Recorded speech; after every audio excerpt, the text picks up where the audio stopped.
রাজ্য সরকারের তরফ থেকে সাঁওতাল বিদ্রোহের স্মরণে হুল দিবস পালন করা হলো। মুর্শিদাবাদ জেলার সাগরদিঘিতে মঙ্গলবার এই কর্মসূচিতে হাজির ছিলেন রাজ্যের অনগ্রসর শ্রেণী কল্যাণ বিভাগের মন্ত্রী গৌরীশঙ্কর ঘোষ। সাগরদিঘি পিডব্লিউডি মাঠে অনুষ্ঠিত এই কর্মসূচিতে হুল দিবসের তাৎপর্য এবং আদিবাসী সমাজের জন্য রাজ্য সরকারের বিভিন্ন উন্নয়নমূলক প্রকল্পের কথা তুলে ধরা হয়েছে। এই প্রকল্পগুলোর সুবিধা ঠিক কিভাবে পাওয়া যাবে সেই বিষয়েও সবাইকে অবগত করা হয়েছে। রাজ্য সরকারের তরফ থেকে সাঁওতাল বিদ্রোহের স্মরণে হুল দিবস পালন। মুর্শিদাবাদ জেলার সাগরদিঘিতে মঙ্গলবার এই কর্মসূচি পালন করা হয়েছে।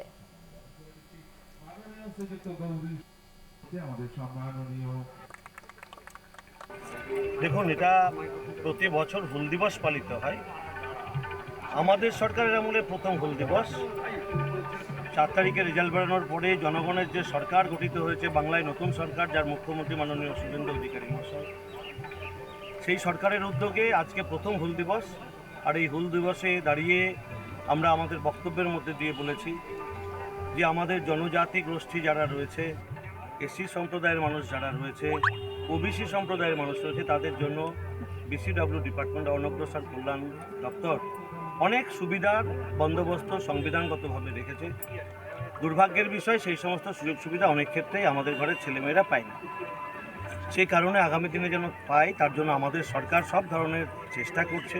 সরকারি আধিকারিক যারা রয়েছেন, আমাদের জেলা শাসক, মহকুমা শাসক, ব্লকের আধিকারিক, স্কুল মাস্টারমশাই, সবার সঙ্গে যোগাযোগ রাখা হচ্ছে যে প্রত্যেকে যেন এই সমস্ত সুযোগ সুবিধাগুলো পায়।